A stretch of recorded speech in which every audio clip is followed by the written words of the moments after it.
Joyce's Ulysses and Eliot's The Waste Land are rightly hailed as masterpieces, but they unfairly overshadow the year's other great books, writes John Self. In our age of COVID-19 and climate change, it's easy to think that no one has had it tougher than us. But 100 years ago, people thought the same. World War I and the Spanish flu pandemic had each killed tens of millions of people, and the social order in Europe had been overturned. Even in the years before these cataclysmic events, an increasingly technological society, cars, planes, the first radio broadcasts, felt as revolutionary to those born in the 19th century as the internet does to those born in the 20th.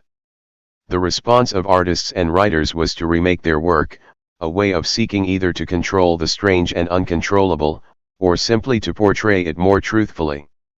If the world is chaotic and unsettling, went the reasoning, then the music, art, and writing must be too. Spanning several decades, the modernist period gave us the atonal music of Berg and Schoenberg and the cubist paintings of Picasso and Braque. In literature, the response to the challenges and opportunities of the early 20th century was modernism, the rejection of traditional linear storytelling and the use of more challenging styles to reflect the new world, and its annus mirabilis is usually seen as 1922.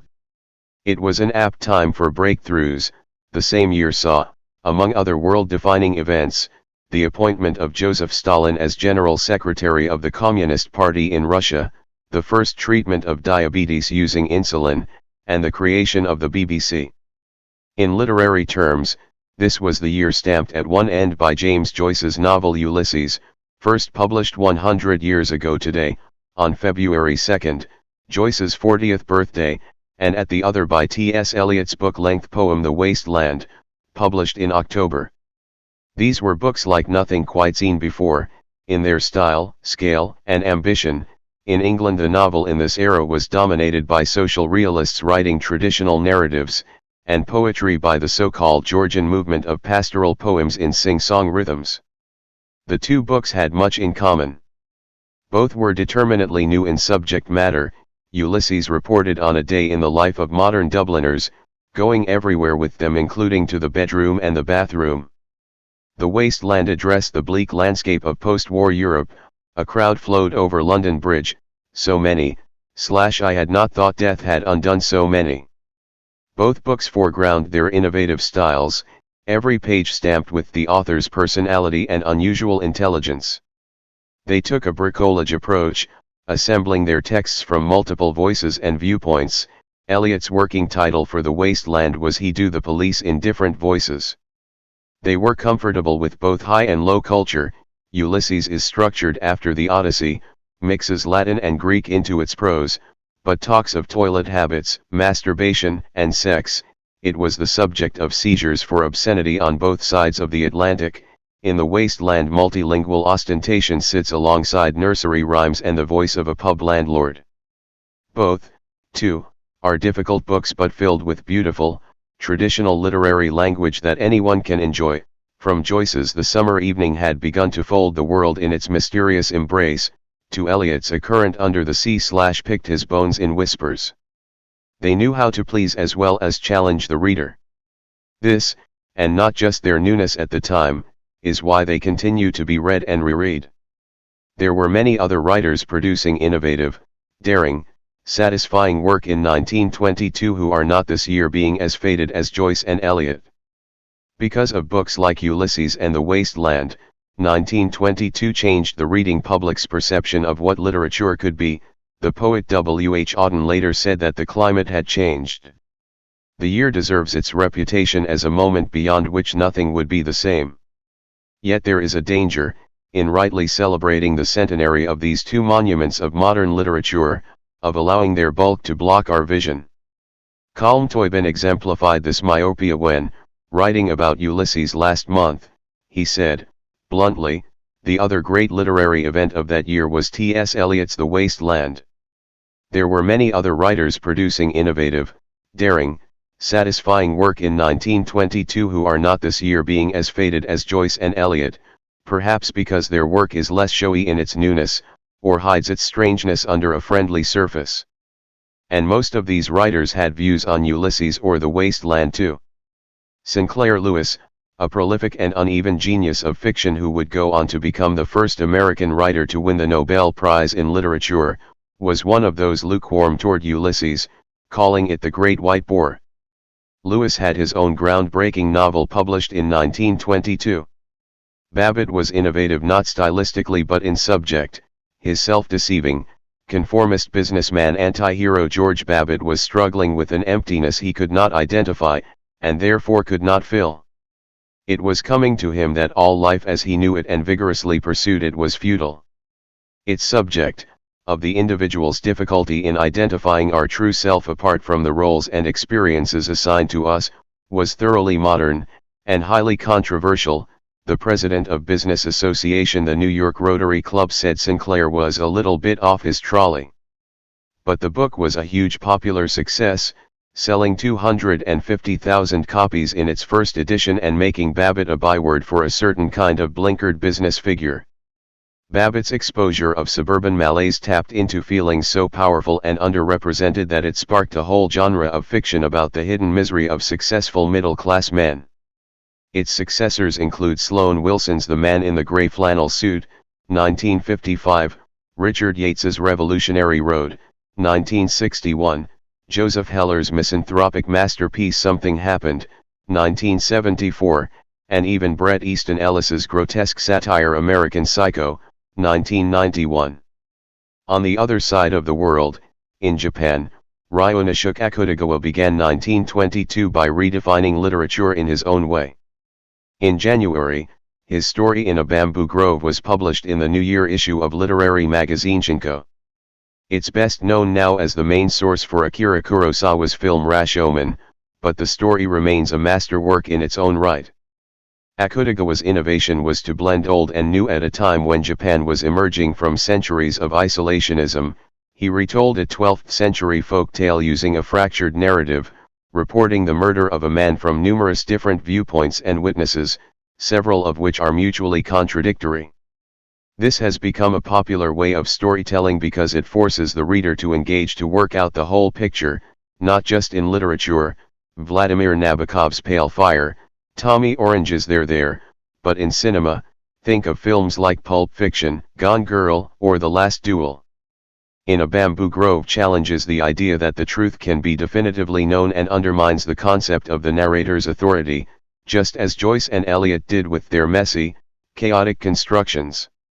Akutagawa's life too was marked with chaos. His mother suffered severe mental illness in the year of his birth and was hidden upstairs until her death. His father later had another child with her sister. In 1927, Akutagawa's sister's house caught fire. Her husband, suspected of arson, then killed himself. Akutagawa took his own life a few months later. His death, according to his translator J. Rubin, was seen as a symbol of the defeat of bourgeois modernism. It's true that modernism was sometimes seen, and not just in Japan, as a middle-class affectation, not least due to the snobbishness of some of its practitioners. Best known among these was Virginia Woolf, whose opinion of Joyce's Ulysses was mixed at best. She found herself at once amused, stimulated, charmed, interested and puzzled, bored, irritated, disillusioned. She was condescending about it too. It was, she said in her diary, the work of a self-taught working man, and we know how distressing they are. She went on, a first-rate writer, respects writing too much to be tricky, startling, doing stunts. Nonetheless, she rejected the old and traditional in fiction, favoring the crashing and the smashing acts of modern writers. And it was in 1922 that Woolf made her own break with literary tradition, with her novel Jacob's Room, which is her first experimental work and a transition from her earlier, conventional novels to her best-known books Mrs. Dalloway, 1925, and To the Lighthouse, 1927. The stunts here were more subdued than in Ulysses, to be sure, but the experiments are unmistakable. From the first page, where a character asks, "Where is that tiresome little boy? I don't see him," to the end, where Jacob's mother and her friend rummage around in his belongings, Jacob is less a presence in the book than an absence. Instead of the title character center stage, as we're used to, we get more than 200 characters and their fleeting relevance to and impressions of his life. In doing so, Woolf paves the way for multiple viewpoints, as Eliot did with The Waste Land, and Akutagawa with In a Bamboo Grove. Eliot, a friend of Woolf's, called Jacob's Room a remarkable success, and Woolf, who ran the Hogarth Press with her husband Leonard, in her diary early in 1922 noted that Eliot has written a poem of 40 pages, which we are to print in the autumn. Woolf giving The Waste Land its first standalone publication, even though she was not sure how the parts of the poem linked together, was just one example of her role as key connector in modernist circles. Less well known than Woolf but equally important was May Sinclair, who was admired by Eliot. The feeling was mutual.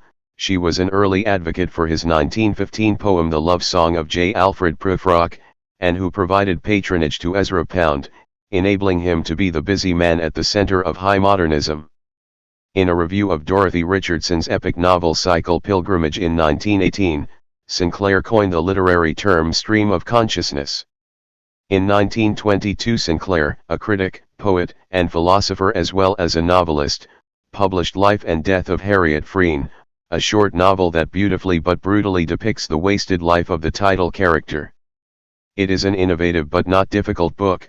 One critic called Sinclair the readable modernist, capturing scenes from Harriet's life in discrete snatches, an experiment in compression, as she described it in a letter to Sinclair Lewis.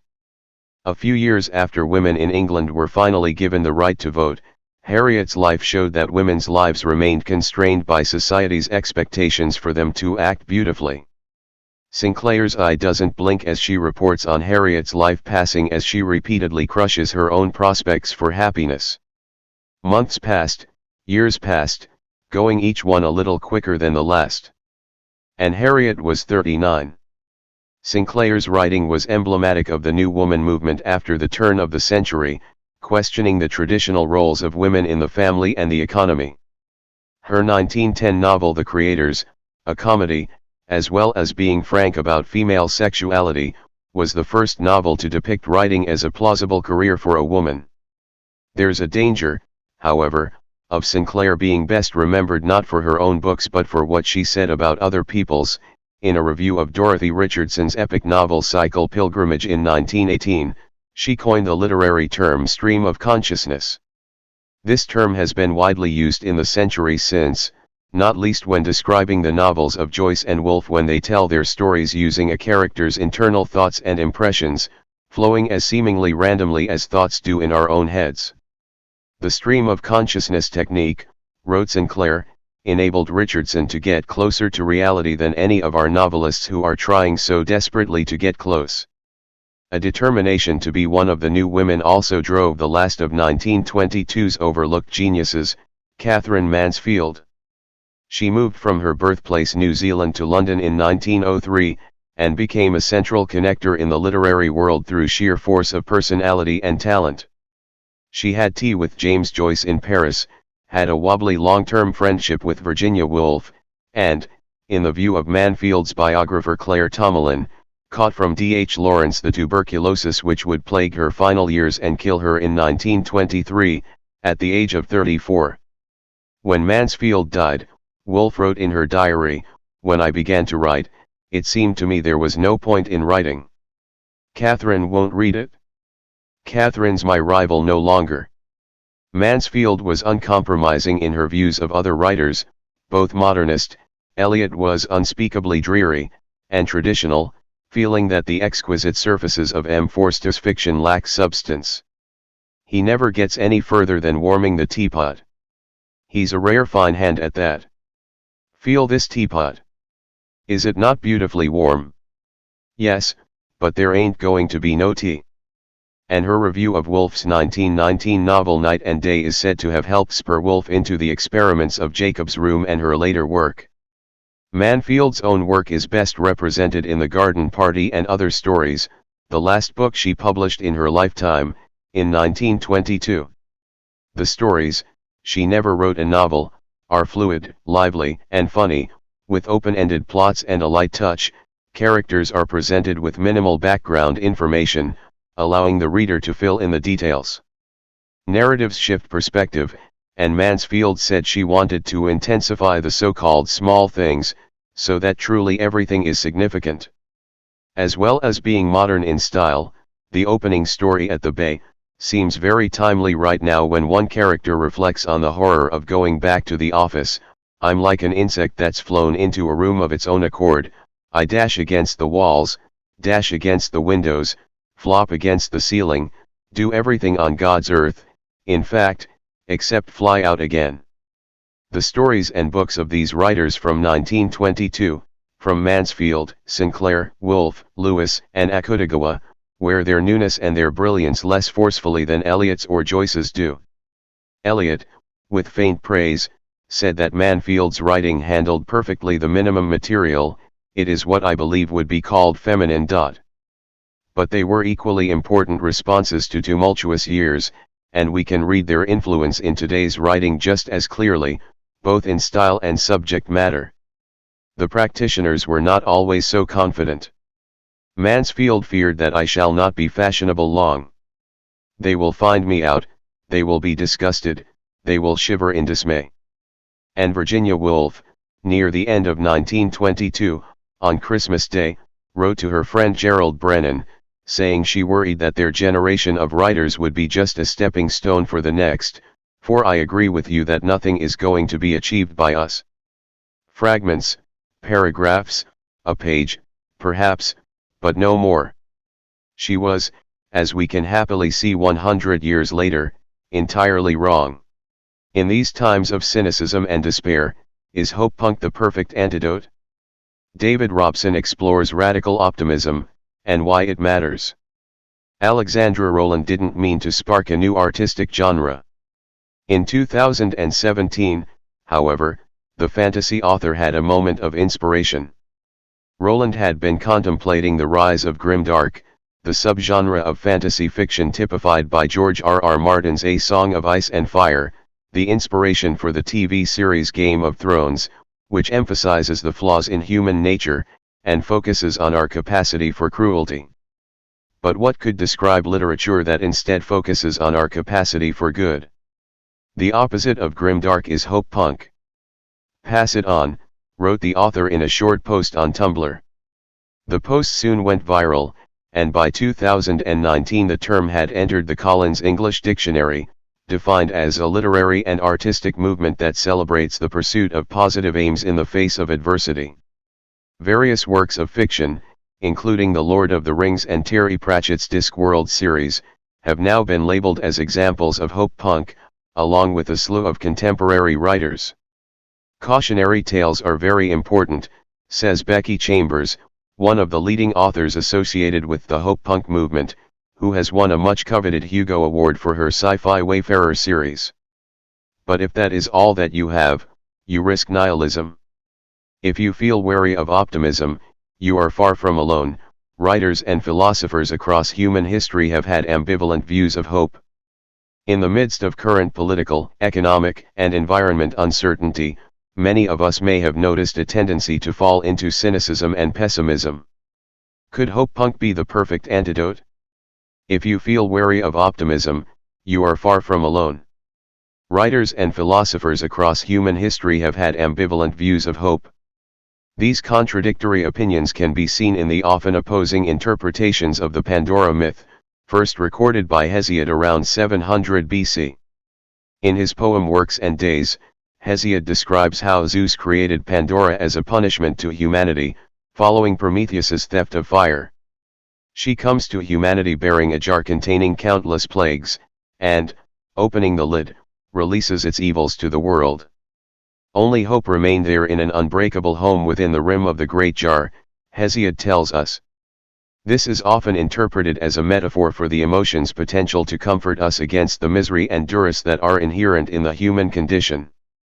It sees hope as the sustaining force that Emily Dickinson would describe, thousands of years later, as the thing with feathers, that perches in the soul. It is possible to take a more pessimistic reading of the Pandora myth, however. Doesn't hope's presence in the jar, for example, suggest that it is some form of evil in itself? Perhaps Hesiod was hinting at the possibility that the supposedly soothing emotion can itself do harm. The 19th century philosopher Friedrich Nietzsche was of this opinion. In Human, All Too Human, 1878, he suggests that Pandora kept hope aside so that humanity would persist in living, despite the suffering that life inevitably entails. Now man has the lucky jar in his house forever and thinks the world of the treasure. It is at his service, he reaches for it when he fancies it, he wrote. Zeus did not want man to throw his life away, no matter how much the other evils might torment him, but rather to go on letting himself be tormented anew. To that end, he gives man hope. In truth, it is the most evil of evils because it prolongs man's torment. Nietzsche's interpretation of the Pandora myth recalls Arthur Schopenhauer's descriptions of hope as a folly of the heart. For him, hope is a delusion. In his essay Psychological Remarks, 1851, he notes that the emotion deranges the intellect's appreciation of probability so that we neglect the likely outcomes of events, even when the odds are stacked against us. A hopeless misfortune is like a quick death blow, whilst a hope that is always frustrated and constantly revived resembles a kind of slow death by prolonged torture. The Hope Punk Rebellion. When explaining the origins of the term hope punk, Roland fully recognizes the need to acknowledge human frailty and suffering, as seen in series like Game of Thrones. But they felt that it should be balanced with the recognition of our capacity to do good, and the possibility of positive change. Hope Punk says that kindness and softness doesn't equal weakness, and that in this world of brutal cynicism and nihilism, being kind is a political act. An act of rebellion, Roland wrote in a follow-up to the original viral post. It's about demanding a better, kinder world. If hope sings a tune without words, as Dickinson described, then Roland hears that song as a battle cry. This is the punk side of the moniker. The essence of the hope punk philosophy can be found in an exchange between Frodo and Samwise Gamgee in The Two Towers from Peter Jackson's Lord of the Rings films, as they struggle against the forces of evil around them. It's like in the great stories, Mr. Frodo, Sam says. Full of darkness and danger they were. And sometimes you didn't want to know the end. Because how could the end be happy? How could the world go back to the way it was when so much bad had happened? But in the end, it's only a passing thing, this shadow. Even darkness must pass. A new day will come. And when the sun shines it will shine out the clearer. What are we holding on to, Sam? Frodo then asks. That there's some good in this world, Mr. Frodo, and it's worth fighting for, his friend replies. Other novels linked to the genre include Terry Pratchett and Neil Gaiman's Good Omens, which tells the story of an angel and a demon joining forces to save the world from an apocalypse, and The Martian by Andy Weir, about an abandoned space explorer who uses his knowledge of botany to survive on the desolate surface of the fourth rock from the sun. Perhaps surprisingly, Roland considers Margaret Atwood's The Handmaid's Tale to contain elements of hope punk. The novel is usually regarded as a bitterly dystopian novel, but they point to the protagonist Offred's stubborn survival to keep fighting against oppression as an example of hope fueling a fight for the greater good. Atwood may not have used the term hope punk herself, but she has spoken of her qualified optimism about our capacity to face environmental and political threats, which seems to chime with its general philosophy. More recent titles associated with the movement include Annalee Newitz's The Future of Another Timeline and The Goblin Emperor by Catherine Addison. Unsurprisingly, Roland's own output reflects the hope punk philosophy. The novel A Choir of Lies examines a nation on the brink of economic ruin. While the characters are flawed, and their mistakes are sometimes disastrous, they struggle to make amends for their actions, defying a fatalistic view of human fallibility. The future is bright.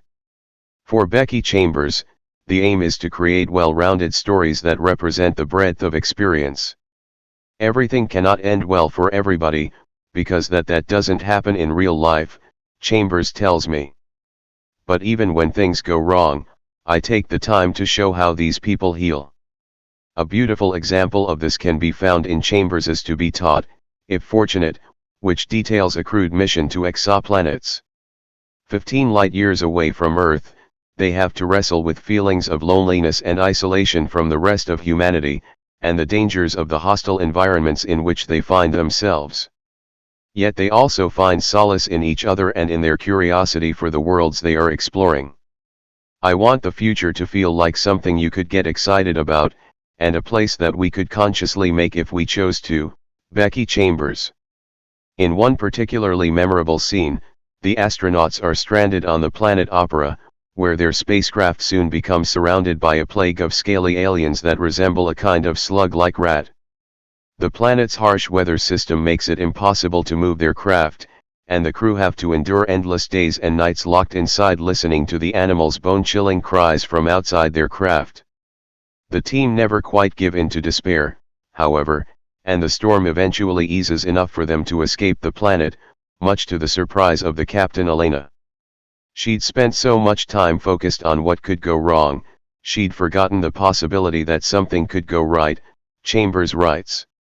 As someone who has suffered from depression, I couldn't help but feel it was a lesson in psychological resilience, and a reminder that our own internal storms will pass with time.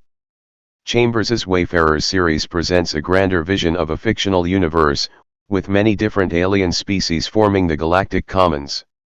The societies that Chambers depicts are far from perfect, there are inevitable struggles and injustices, but the series nevertheless presents an optimistic vision of the space age, built on cooperation and empathy between beings of many different backgrounds.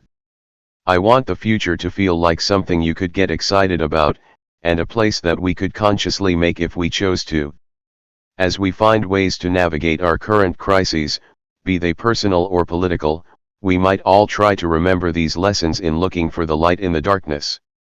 Hope is something that is desperately needed, Chambers says. And it's needed right now. From award-winning fiction to moving memoir, here are BBC Culture's top reading picks of 2021. Harlem Shuffle by Colson Whitehead. Following two acclaimed, heavyweight, and Pulitzer Prize-winning novels, 2016's The Underground Railroad, made into a TV series this year, and 2019's The Nickel Boys, Colson Whitehead's latest is a crime caper, set partly against the backdrop of race riots in 1960s Harlem. Its protagonist is Ray Carney, a young furniture seller caught up in a jewel heist. London's Evening Standard praised the novel's entertainment value, writing, "A more purely enjoyable novel is unlikely to emerge this year." Harlem Shuffle also subverts the crime genre to explore ideas of property and theft, The Atlantic writes, to expose the hypocrisies of the justice system, the false moral dictates set by capitalism, and the very fact that America itself was born of a theft that we are all complicit in. R.L., A Passage North by Anuka Rudpragazam. In the Booker Prize shortlisted A Passage North, the narrator looks back at a lost love affair, and reflects on the mysterious death of his grandmother's carer, who had lost her young sons in the Sri Lankan Civil War. Booker judge Horatia Harrod describes how the author turns his poetic sensibility and profound, meticulous attentiveness to the business of living in the aftermath of trauma. She adds, in hypnotic, incantatory style, Rudpragazam considers how we can find our way in the present while also reckoning with the past. The New York Times praises the novelist's sentences of unusual beauty and clarity, adding that he is gifted at atmospheric, sensory description that transports the reader. L.B. O. William. By Elizabeth Strout.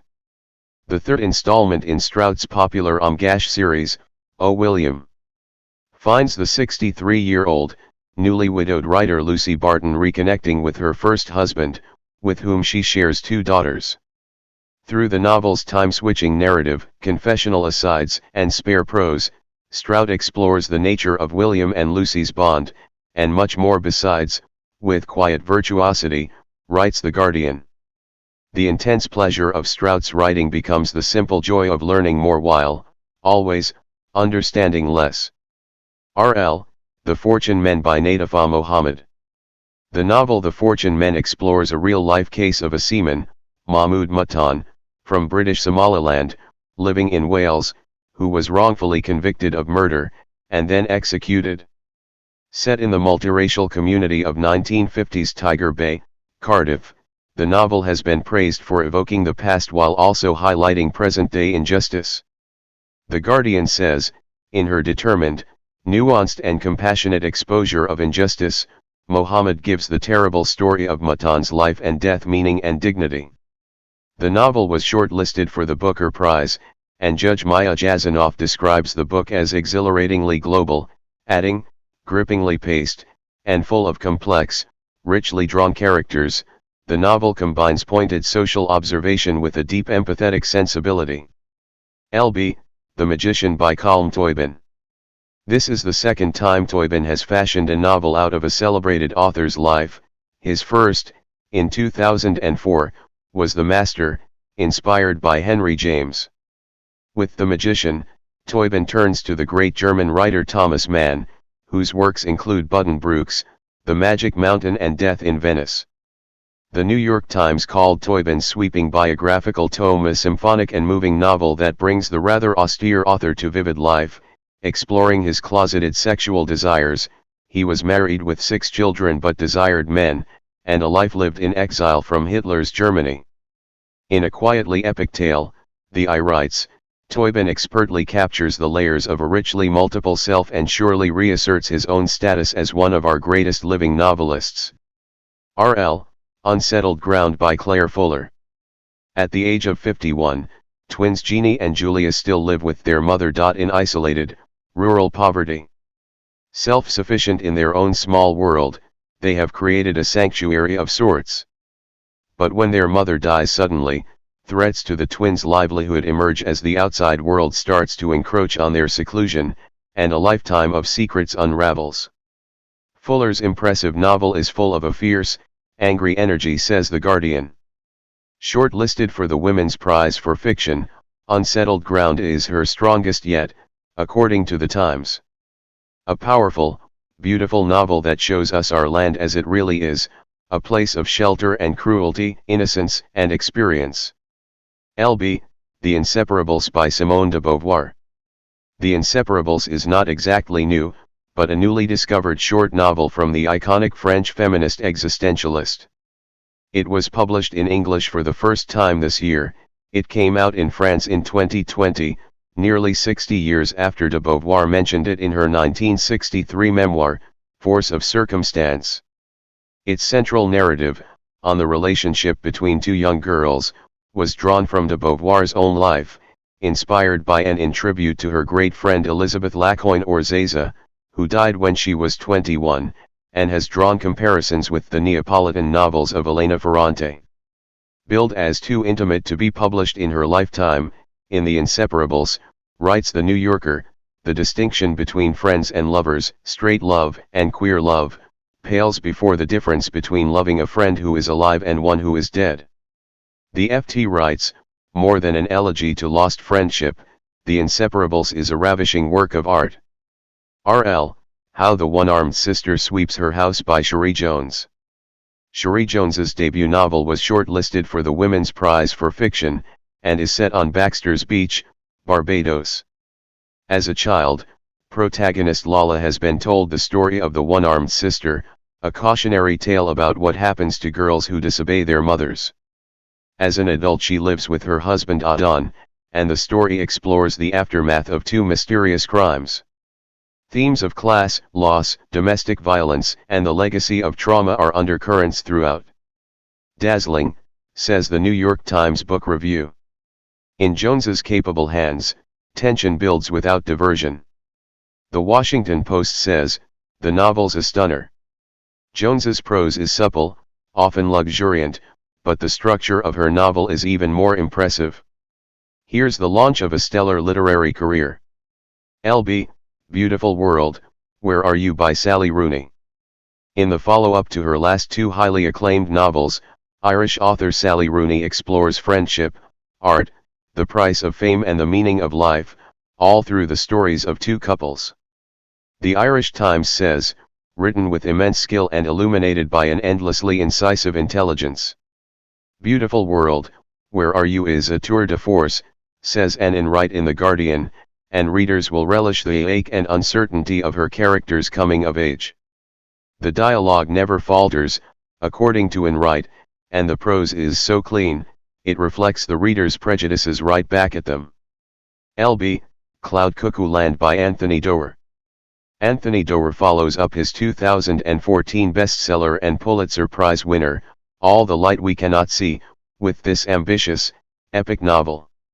Spanning centuries and continents, it weaves in excerpts from a fictional ancient Greek text, the cloud cuckoo land of the title, taking in the history and future of mankind and climate change along the way. It is above all, writes The Guardian, a tribute to the magic of reading, which the New York Times called, a wildly inventive novel that teems with life, straddles an enormous range of experience and learning, and embodies the storytelling gifts that it celebrates. R.L. Palmers by Gail Jones.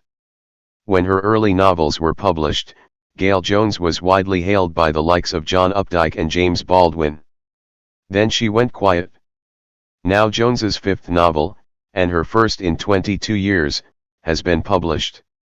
Set in the late 1600s, it explores the re-enslavement of the last settlement of free black people in Brazil, and is also the story of one woman's quest, told in retrospect by narrator Almeida.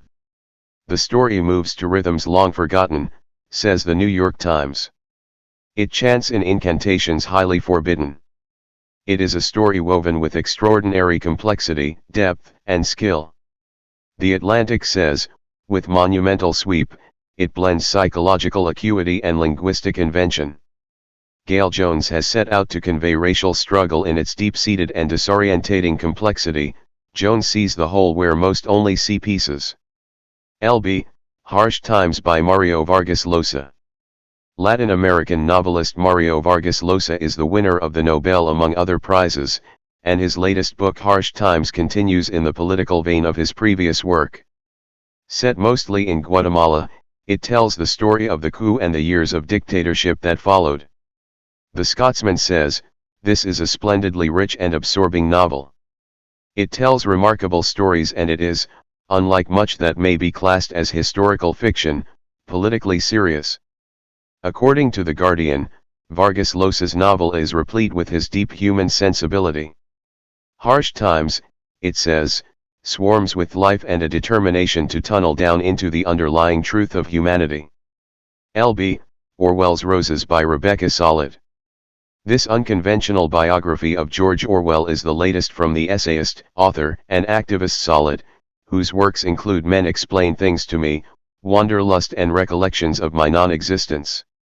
Using some roses that Orwell planted in the garden of a house in Wallington, Hertfordshire in 1936 as a jumping-off point, Solid presents a complex portrait of Orwell the man, taking the reader down multiple paths that explore history, politics, and environmentalism.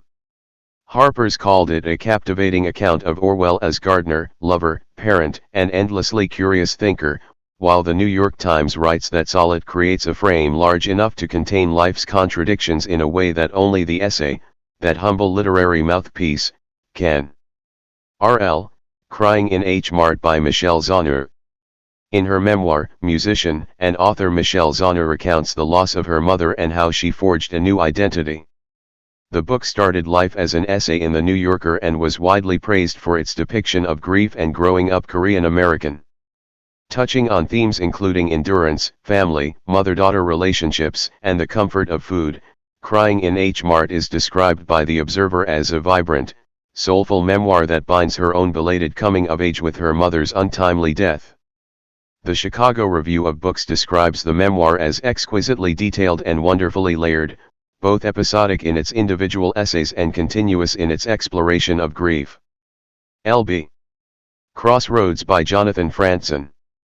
Set in suburban Chicago in December 1971, Franzen's Crossroads is the first of a planned trilogy, and explores the lives of the Hildebrandt family members, Russ, the associate pastor of a liberal church, his depressed wife Marion, and their 3 teenage children. Franzen's novels are admired for their vivid characters and their clear-eyed take on the complexities of U.S. life, and this novel is no exception. Crossroads is classic Franzen fodder, says the New Yorker. A slice of suburban life ripe not for satire but for the far deadlier scrutiny that comes from taking it seriously. iNews describes Franzen's latest as his best book yet, and adds, "How thrilling to be reminded that the novel can absorb and reward us like no other narrative art form, and how moving to see a writer reach such staggering new heights." LB, The Other Black Girl by Zaki Yadalila Harris. Harris's debut novel, about two young black women working in the all-white office of an upmarket U.S. publishing house, became an instant New York Times bestseller when it was published in June. The Other Black Girl is a fast-paced, gripping read that mixes horror and satire with sci-fi and biting social commentary, and has been described as Get Out meets The Devil Wears Prada by Cosmopolitan, imaginative and audacious by The Guardian, and an engrossing contemplation of the gap between success and authenticity by the FT.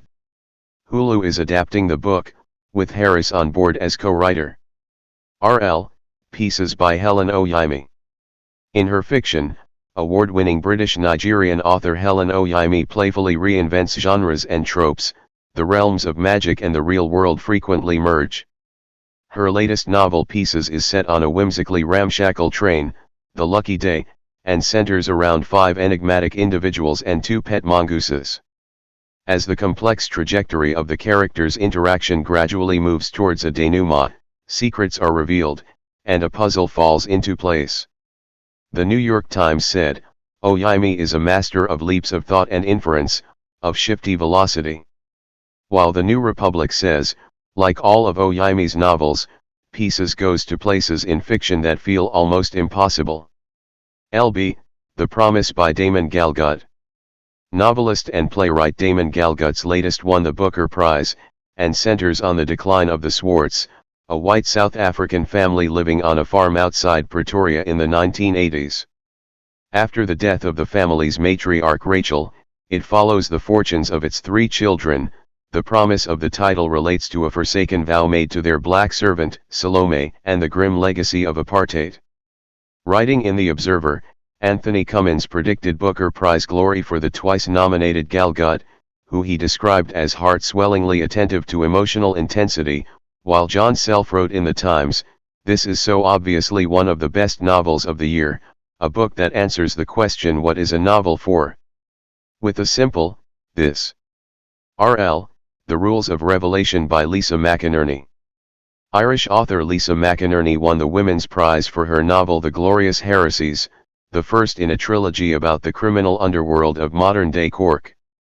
Her latest, The Rules of Revelation, is the last installment, and focuses on the habits and philosophical ruminations of drug dealer Ryan Cusack, the son of an alcoholic gangster.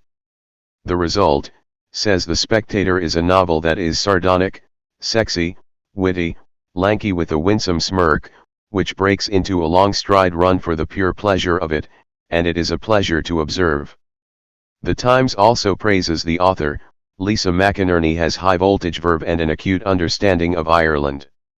She is a richly savage writer and an incisive chronicler of her home country. LB, Great Circle by Maggie Shipstead.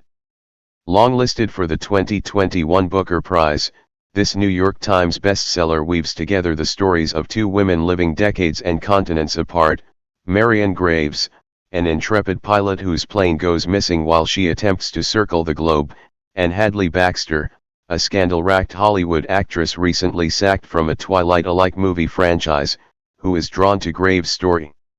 Great Circle, according to the New York Times, grasps for and ultimately makes something extraordinary, while The Guardian found it moving and surprising at every turn.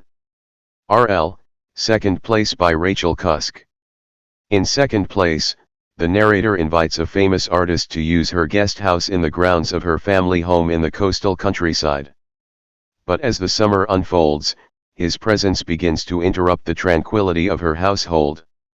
The novel is a comedic study of gender and privilege, and an exploration of art, relationships, and morality.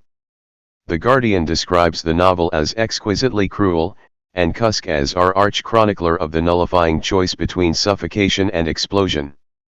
The New Statesman also praises the novel, comparing it favorably with her previous works, Second place feels more exposing than anything Kusk has written in recent years. LB, Real Estate by Deborah Levy. The third and final installment of her genre-bending living autobiography trilogy, Levy follows Things I Don't Want to Know and The Cost of Living with another impressive and immersive blend of memoir, cultural analysis, and feminist critique. In Real Estate, we find the writer approaching 60, traveling the world, reflecting on her past, the writers who have influenced her, and women's status in a patriarchal society. The Evening Standard called it a beautifully crafted and thought-provoking snapshot of a life, while the FT described it as a manifesto for living and writing. RL, Dear Saint Huron, a Black Spirit memoir by Akwaeke Emezi. Akwaeke Emezi is the author of 3 novels, and their latest work, a memoir, is structured as a collection of letters addressed to friends and family, both biological and chosen, and fellow writers. The gradual unfolding of identity is at its center, as the writer describes the experience of a non-binary life lived in parallel realities. The New York Times describes it as an audacious sojourn through the terror and beauty of refusing to explain yourself. The memoir is not for the faint-hearted and has gruesome moments, says the Washington Post. There is a pretentiousness and arrogance about the book, but ultimately, says the Post, Emezi delivers a sharp, raw, propulsive, and always honest account of the trials they endure as a person categorized as other. LB, How the Word is Passed by Clint Smith. In this new work of nonfiction, subtitled A Reckoning with the History of Slavery Across America, the poet, scholar, and Atlantic staff writer Smith visits 9 key sites linked with the legacy of slavery in the U.S., from Thomas Jefferson's Monticello in Charlottesville, Virginia to Angola, a Louisiana penitentiary and former plantation where inmates worked the land for next to no payment. Blending academic research with a vast array of in-person interviews, Smith's sweeping survey is a reckoning with reckonings and an extraordinary contribution to the way we understand ourselves, wrote the New York Times. The detail and depth of the storytelling is vivid and visceral, making history present and real, wrote NPR. RL, Rememberings by Sinead O'Connor. A tremendous catalogue of female misbehaviour, is how The Guardian describes Irish musical artist Sinead O'Connor's memoir Rememberings. The writing is spare and conversational, and reveals O'Connor as self-deprecating, pragmatic, and a sharp observer. It is full of heart, humor, and remarkable generosity. In an episodic style, O'Connor candidly recounts her brutal childhood, rise to fame, and her experience of motherhood and mental health struggles. The New York Times said, the naked and fearless emotions that made Sinead O'Connor such a riveting artist, shine through her words and self-awareness. In the end, she emerges as a survivor. LB, A Swim in a Pond in the Rain by George Saunders. George Saunders, the acclaimed U.S. novelist, short story writer and Booker Prize-winning author of 2017's Lincoln in the Bardo, has been teaching creative writing at Syracuse University for the past 20 years. A condensation of Saunders' course on the 19th-century Russian short story in translation, A Swim in a Pond in the Rain takes the reader through 7 stories by Tolstoy, Chekhov, Gogol, and Turgenev with a line-by-line analysis that is part writing seminar, part humorous and optimistic life philosophy. If that sounds like hard work, it's anything but. Vanity Fair describes the book as generous, funny, and stunningly perceptive, while The Telegraph calls it enormous fun to read. RL, Clara and the Sun by Kazuo Ishiguro. The acclaimed Clara and the Sun is Ishijuro's 8th novel, and his first since being awarded the Nobel Prize for Literature in 2017. The narrator is Clara, an artificial friend who observes the world around her with an android mix of intelligence and naivete. When she is chosen by a family to live with them, she must adjust her thinking, and the novel's underlying theme of what it means to love is explored. The Observer says, Ishiguro has written another masterpiece, a work that makes us feel afresh the beauty and fragility of our humanity. LB. Aftershocks by Nadia Owusu. Aftershocks, Dispatches from the Front Lines of Identity tells the true story of Owusu's peripatetic upbringing, as she moves across the globe, to Tanzania, England, Italy, Ethiopia, and Uganda among others, with her diplomat father. The narrative sweeps forward and back in time, and the thematic structure echoes an earthquake, as each upheaval forces the ground beneath her to shudder. The New York Times calls it a gorgeous and unsettling memoir. LB, let me tell you what I mean by Joan Didion. 12 pieces written between 1968 and 2000 by one of America's most revered and influential writers are brought together here for the first time. They include descriptions of trips to William Randolph Hearst's San Simeon Castle and a Gamblers Anonymous meeting in Las Vegas, along with essays on Ernest Hemingway, Nancy Reagan, and the photographer Robert Mapplethorpe. The volume also includes Didion's iconic 1975 Berkeley lecture Why I Write, in which she explained, "I write entirely to find out what I'm thinking, what I'm looking at, what I see and what it means." This new collection, according to Vox, works like a skeleton key to unlock Didion's continued significance in American culture. R.L. Detransition, Baby by Tori Peters. Nominated for the Women's Prize, Destransition, Baby tells the story of Reese, a 34-year-old trans woman who longs to be a mother, her ex-partner Amy, who has detransitioned and become Ames, and Ames's boss and girlfriend Katrina, who he has impregnated. The evolving dynamics between the three are explored as they ponder the idea of raising a baby as a trio. London's Evening Standard praises the book's irreverent, zeitgeist-nailing quality, and describes it as an exuberant novel of ideas, desire, and life's messy ironies. LB, The Prophets by Robert Jones Jr. Situated on an antebellum Mississippi plantation known as Empty, Robert Jones Jr.'s debut centers on a group of enslaved people and slave owners, their stories interwoven with voices from the past. At its heart is a queer love story between Isaiah and Samuel that, according to the New York Times, is its most tender and stunning achievement. In both its form and content, The Prophets is reminiscent of and inspired by the work of Toni Morrison, its narrative reaching back and forth, as The Guardian writes, wedded to its period but also of our times, exploring the pressing questions that have plagued America since its founding. R.L. No One Is Talking About This by Patricia Lockwood. Patricia Lockwood's Modern Meditation is a genre-defying book that asks the question, is there life after the internet? A woman who has become well known for her social media posts attempts to negotiate the new language of what she calls the portal, and becomes increasingly overwhelmed. When real life comes crashing into her world, questions about love and human connection are raised. The New York Times Book Review describes it as a book that reads like a prose poem, at once sublime, profane, intimate, philosophical, witty and, eventually, deeply moving. LB. Leave the World Behind by Rumaan Alam. In his third novel, U.S. writer Rumaan Alam conjures up an apocalyptic novel with a twist, subverting genre expectations by never revealing the true nature of the disaster that unfolds. We follow a middle-class white family from their Brooklyn home to an idyllic holiday Airbnb on Long Island, whose owners, a rich black couple in their 60s, knock at the door late at night asking to shelter from a cataclysmic event in the city. What follows is a neatly plotted and cuttingly observed drama about race and class, interrogating how people really act in a crisis.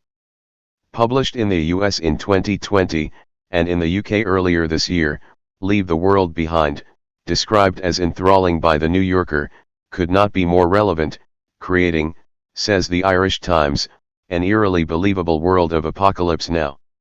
R.L., Milk Fed by Melissa Broder. A delectable exploration of physical and emotional hunger, is how the Washington Post describes Milk Fed.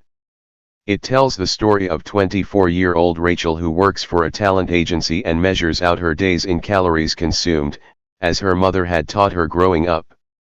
When Rachel meets the overweight Miriam, her desires, both spiritual and sexual, come to the fore.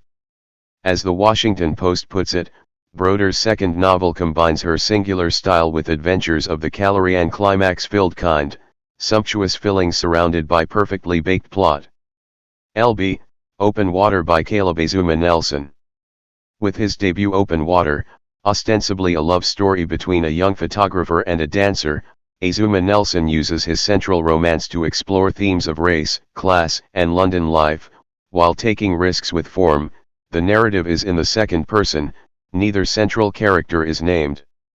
It's a celebration of black artistic excellence, weaving in the photography of Roy Decarava, Barry Jenkins, Solange, and Kendrick Lamar. Zadie Smith even makes a cameo. It is described as a bracing and nuanced exploration of black masculinity by the newspaper, while The Guardian praises Azuma Nelson's elegance of style and exciting ambition.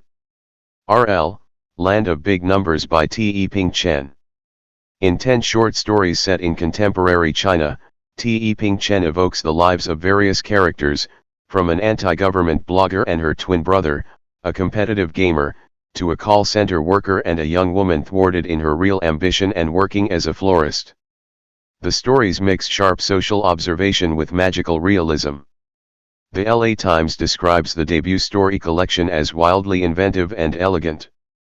Chen's stories are majestic and elemental, a reflection on how we all live, no matter where we live. The logic of her observations can be terrifying. LB. Fake Accounts by Lauren Euler. Unceasingly cynical and compulsively readable is how the Irish Times describes Fake Accounts, a debut novel by Lauren Euler that explores themes of identity and authenticity in the internet age. The nameless narrator discovers that her boyfriend is an anonymous internet conspiracy theorist, the first in a series of twists that depict how truth can be shaped by lies. She flees to Berlin and embarks on her own manipulations and deceptions. It is, says The Guardian, a dark comedy about a dark time, and a prismatically intelligent work of art. LB.